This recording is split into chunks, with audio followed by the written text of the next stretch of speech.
அப்படின்னா ஸ்கெட்சில் இருக்கிற பேலட் அப்படின்ற ஒரு டூலை பற்றி நம்ம பார்க்க போகிறோம்.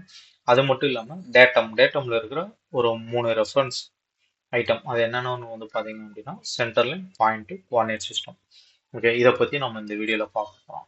பேலட் அப்படின்றது வேற ஒன்றும் இல்லை. இந்த டூலில் வந்து என்ன பண்ணியிருப்பாங்க அப்படின்னா ஆல்ரெடி ப்ரீ டிசைன் பண்ண ஒரு சில ப்ரொஃபைல்ஸை வந்து அவங்க ஆல்ரெடி டிஃபால்ட்டாக நம்ம கொடுத்துருப்பாங்க. அதை வந்து நம்ம ஸ்கெட்சில் வந்து ட்ராப் பண்ணாமல் அதை எடுத்து கொண்டு வந்து இங்கே பிளேஸ் பண்ணிட்டு நமக்கு தேவையான ரெக்யர்மெண்ட் இருக்கிற டைமென்ஷன்ஸை வந்து கொடுத்து எடிட் பண்ணிட்டு அதுக்கப்புறம் நம்ம வந்து ஒரு 3D மாடல் வந்து கிரியேட் பண்ண முடியும். இப்போ இதில் வந்து பார்த்தீங்க அப்படின்னா இதில் கிரியோ அப்படின்றது வந்து பார்த்தீங்க அப்படின்னா நான் ஆல்ரெடி ஒரு ஃபோல்டர் ஒர்க்கிங் டைரக்டரி செட் பண்ணியிருக்கேன். அதில் நான் ஜஸ்ட் வரைஞ்சி ஒரு ஸ்கெட்ச் ட்ராப் பண்ணி அதை சேவ் பண்ணியிருக்கேன், அவ்வளோதான். நம்ம இப்போ வந்து ஒரு விஷயத்த அடிக்கடி பண்றோம், ஒரு ஸ்கெட்சை வந்து ஒரு ப்ரொஃபைல் வந்து அடிக்கடி நம்ம வந்து யூஸ் பண்றோம் அப்படின்ற மாதிரி இருந்தா அந்த அந்த ஸ்கெட்சையும் நம்மளால சேவ் பண்ணிக்க முடியும். இதை வந்து நான் கிரியேட் பண்ண கிரியோ அப்படின்ற ஒரு ஃபைலு. இது வந்து பார்த்தீங்கன்னா ஆல்ரெடி கொடுத்துருக்க பாலிகன்ஸ், இது வந்து டிஃபால்ட்டாக தான் இருக்கும். ப்ரொஃபைல் வந்து டிஃபால்ட்டாக இருக்கும், ஷேப்ஸும் டிஃபால்ட்டாக வந்து இருக்கும், ஸ்டார்ஸ் அப்படின்றதும் டிஃபால்ட்டாக வந்து இருக்கும். பாலிகனில் வந்து பார்த்தீங்க அப்படின்னா நான் இப்போ 3 சைட் ட்ரையாங்கிள் வந்து எடுத்துக்கிறேன். டபுள் கிளிக் பண்ணிட்டு இங்கே கொண்டு வந்து ஒர்க் பிளேஸில் வச்சு கிளிக் பண்ணோம் அப்படின்னா அது பிளேஸ் ஆகிடும். அதுக்கப்புறம் டிக் பண்ணிக்குவோம். டிக் பண்ணால் நமக்கு ஒரு டைமென்ஷன்ஸில் வந்து கிடைக்கும். இந்த டைமென்ஷன்ஸை வந்து பார்த்தீங்க அப்படின்னா நம்மளால எடிட் பண்ணிக்க முடியும். இப்போ 3 சைடும் ஈக்குவலாக இருக்கிற டைமென்ஷன்ஸ் வந்து நமக்கு கிடைச்சிருக்கு. அப்படி இல்லை எனக்கு வேற சைஸில் வேணும் அப்படின்னா இந்த கன்ஸ்ட்ரெயின்ஸை வந்து டெலீட் பண்ணிட்டு நம்ம சேஞ்ச் பண்ணிக்க முடியும். ஸ்கெட்ச் எப்படி சேவ் பண்ணுறதுன்னு நான் உங்களுக்கு இன்னொரு டைம் சொல்கிறேன். ஒன்றும் இல்லை, இப்போ நான் ஒரு ரெக்டாங்குலர் வந்து வரைஞ்சிருக்கேன். இதில் வந்து பார்த்தீங்க அப்படின்னா ஒரு சர்க்கிளும் வரைஞ்சிருக்கேன். இதை வந்து ஜஸ்ட் ஒரு நார்மல் ஸ்கெட்ச் தான். இதை வந்து நான் சேவ் பண்ணணும். இந்த ப்ரொஃபைல் வந்து நான் அடிக்கடி யூஸ் பண்ணுவேன் என்னோட டிராயிங்க்கு.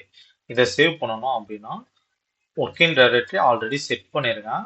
Ctrl+S கொடுத்து நான் சேவ் பண்ணிக்கிறேன். இப்போ போய் பேலட்டில் வந்து பார்த்தீங்க அப்படின்னா இங்கே ஆட் ஆயிருக்கும், வந்து பார்த்தீங்களா, இந்த ஸ்கெட்ச் வந்து ஆட் ஆயிருக்கும். ஓகேவா? நேம் வந்து பார்த்தீங்க அப்படின்னா நான் சேவ் பண்ணல, ஆல்ரெடி இருந்த நேம்லேயே வந்து பார்த்தீங்க அப்படின்னா இந்த இந்த நேம் வந்து அதாவது ரீப்ளேஸ் வந்து பண்ணிடுச்சு. ஓகேவா? வேற ஒன்றும் இல்லை. நெக்ஸ்ட் வந்து பார்த்தீங்க அப்படின்னா centre line, point, coordinate system, இது வந்து டேட்டம் அப்படின்னு வந்து சொல்லுவாங்க. சென்டர் லைன் வந்து பார்த்தீங்க அப்படின்னா ஒரு சென்டர் பாயிண்ட் வந்து கிரியேட் பண்ணிக்க யூஸ் ஆகுது. இப்போ ஒரு உதாரணத்துக்கு வந்து பார்த்தீங்க அப்படின்னா இப்போ நான் சென்டர் லைன் வந்து கிரியேட் பண்ணிக்கிறேன். எனக்கு வந்து பார்த்தீங்கன்னா ஒரு சென்டர் பாயிண்ட் வந்து கிரியேட் ஆயிருக்கு. ஒரு ஸ்கெட்சோ ஒரு ப்ரொஃபைலோ ஒரு 3D மாடலோ ஏதோ ஒன்று ட்ராப் பண்ணுறோம் அப்படின்னா ஒரு சென்டர் பாயிண்டை ஃபிக்ஸ் பண்ணிட்டு அந்த பாயிண்ட்ல இருந்து நம்ம ஒரு ப்ரொஃபைலாக நம்ம ட்ராப் பண்ண ஆரம்பிச்சோம்னா நமக்கு ப்ரொஃபைல் வந்து நமக்கு கொஞ்சம் ஈஸியாகவும் அதாவது கரெக்டாக வந்து நமக்கு கிடைக்கும். அப்படி இல்லை அப்படின்னா நம்ம இங்கேருந்து ஒரு ப்ரொஃபைலை வந்து ட்ராப் பண்ண ஆரம்பித்தோம் அப்படின்னா எது சென்டர்னு சொல்லி நம்மளால ஃபிக்ஸ் பண்ண முடியாது. அந்த ப்ரொஃபைல் வந்து ட்ராப் பண்ணலாம், பட் ஒரு சில டைமில் வந்து பார்த்தீங்கன்னா நீங்கள் ஒரு அதாவது ஒரு காம்ப்ளிகேட்டடான மாடல்லாம் ட்ராப் பண்ணும்போது உங்களுக்கே கன்ஃபியூஷன் ஆகும். ஸோ அதனால பெஸ்ட் சஜஷன் வந்து என்னன்னு வந்து பார்த்தீங்க அப்படின்னா அதாவது சென்டர் லைனை யூஸ் பண்ணி சென்டர் பாயிண்ட் ஃபர்ஸ்ட் ஃபிக்ஸ் பண்ணிட்டு அந்த பாயிண்ட்டை வந்து ரெஃபரன்ஸாக வச்சு நீங்கள் ட்ராப் பண்ண ஆரம்பிச்சிங்க அப்படின்னா அந்த ப்ரொஃபைல் வந்து கரெக்டாக அந்த ஷேப் வந்து கரெக்டாக வந்து நமக்கு கிடைக்கும். ஓகேவா? ரெண்டாவது வந்து பார்த்தீங்க அப்படின்னா இதுலேயே வந்து பார்த்தீங்கன்னா சென்டர் லைன் டேஞ்சன்ட்னு வந்து இருக்கு. இது வந்து ஏன் அப்படின்னா இப்போ 2 ஆர்க்கோ இல்லை சர்க்கிளோ வந்து இருக்கு அப்படின்னா அந்த சர்க்கிளுக்கு இடையில நமக்கு டேஞ்சன்ட் சென்டர் லைன் வேணும் அப்படின்னா இந்த ஆப்ஷன்ஸ் வந்து யூஸ் பண்ணிக்கலாம். ஓகேவா? நெக்ஸ்ட் வந்து பார்த்தீங்கன்னா பாயிண்ட், இதுவும் வந்து பார்த்தீங்கன்னா ஒரு சில இடத்துல வந்து பிளேஸ் பண்ணிட்டு இதை வந்து ரெஃபரன்ஸாக யூஸ் பண்ணிக்கலாம். அதுக்கு தான் பாயிண்ட் வந்து யூஸ் ஆகுது. ஓகேவா? நெக்ஸ்ட் வந்து பார்த்தீங்கன்னா கோஆர்டினேட் சிஸ்டம்.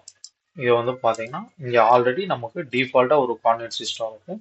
அது மட்டும் இல்லாமல் நம்ம இது வேண்ட இடத்துல பிளேஸ் பண்ணிக்க முடியும். எக்ஸ்ட்ரா கோஆர்டினேட் சிஸ்டமும் நம்மளால கிரியேட் பண்ணி பிளேஸ் பண்ணிக்க முடியும். ஓகேவா? இப்போ இதில் வந்து பார்த்தீங்க அப்படின்னா இங்கேயும் வந்து சென்டர் லைன் பாயிண்ட் கோஆர்டினேட் வந்து கொடுத்துருக்கு. இங்கேயும் வந்து பாத்தீங்கன்னா சென்டர் லைன் பாயிண்ட் கோஆர்டினேட் வந்து கொடுத்துருக்கு. இது வந்து பாத்தீங்க அப்படின்னா நம்ம ஸ்கெட்சுக்குள்ள ரெஃபரன்ஸுக்கு யூஸ் பண்ற இந்த 3 ஐட்டம். இது வந்து பாத்தீங்கன்னா 3D மாடல்ல ரெஃபரன்ஸுக்கு யூஸ் பண்ற ஒரு 3 ஐட்டம்ஸ். ஓகேவா? Centre line point coordinate system வந்து சொல்லுவோம். இது வந்து பாத்தீங்க அப்படின்னா ஸ்கெட்சுக்கு வந்து இப்போ ஒரு எக்ஸாம்பிளுக்கு சொல்றேன். இந்த பாயிண்ட் வந்து ஸ்கெட்சில் ரெஃபரன்ஸா யூஸ் பண்ணலாம். இந்த பாயிண்ட் வந்து பாத்தீங்கன்னா நம்ம 3D மாடல்ல ஒரு பாயிண்ட்டை ரெஃபரன்ஸா யூஸ் பண்ணி ஹோல் எல்லாம் டிராப் பண்றதுக்கு நமக்கு யூஸ் ஆகும். இந்த இடத்துல பாயிண்ட் வந்து வச்சோம் அப்படின்னா இப்போ ஒரு ஸ்கெட்ச் டிராப் பண்ணி முடிச்சிட்டோம். இது ஓகேன்னு கொடுத்துட்டோம் அப்படின்னா இதோட ரெஃபரன்ஸ் வந்து அந்த இடத்துல முடிஞ்சிடும். அதுக்கப்புறம் இது வந்து 3D மாடல்ல ரிஃப்ளெக்ட் ஆகாது. ஆனா இங்க இருக்கிற ரெஃபரன்ஸ் பாயிண்ட்லாம் வந்து பாத்தீங்க அப்படின்னா நம்ம 3D மாடல்ல யூஸ் பண்ணிக்க முடியும். அதனால செப்பரேட்டா வந்து கொடுத்துருக்காங்க.